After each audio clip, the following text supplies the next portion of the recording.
Unit 3. From Judgment to Reflection.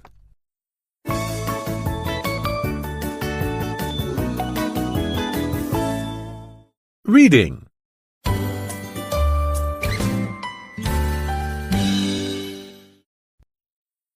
Bang, bang, bang!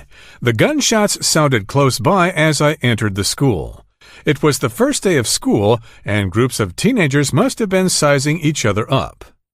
As an African-American boy branded with gang tattoos and an attitude, I was used to being judged, and yeah, I judged others too. I headed upstairs, found my homeroom, and took a seat near the back.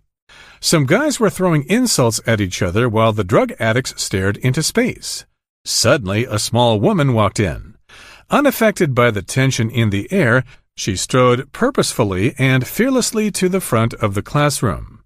We didn't know when we first met Ms. Gruwell that she would be a life-changing mentor to all of us.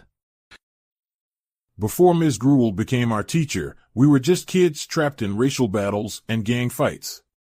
With the voluntary integration program, the school became a battle zone. Textbooks collected dust in our lockers. Homework was tossed aside. We were far more concerned about surviving than acing tests on Shakespeare or the Pythagorean theorem. It was the survival of the fittest. Ms. Gruwell brought a light breeze to the absolute chaos, showing us something we didn't even know we carried within us, a curiosity for learning and the ability to empathize. She invited survivors from the Holocaust to the class and introduced Anne Frank's story, making us read it so we could understand that race should not be grounds for being rivals. She also assigned us the task of keeping journals to explore our feelings, which made us reflect, think, and translate our thoughts into words.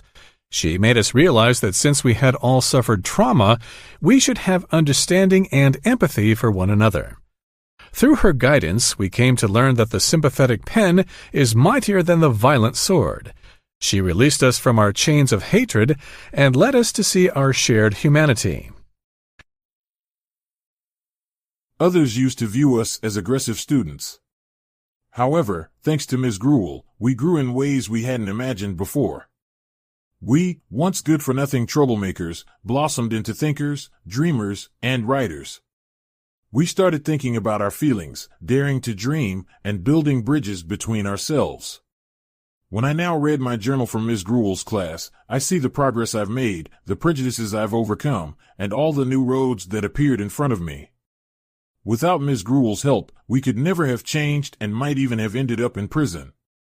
Without Ms. Gruwell's support, we could never have found our voices, our real selves, and our futures in the reflective silence of pen on paper.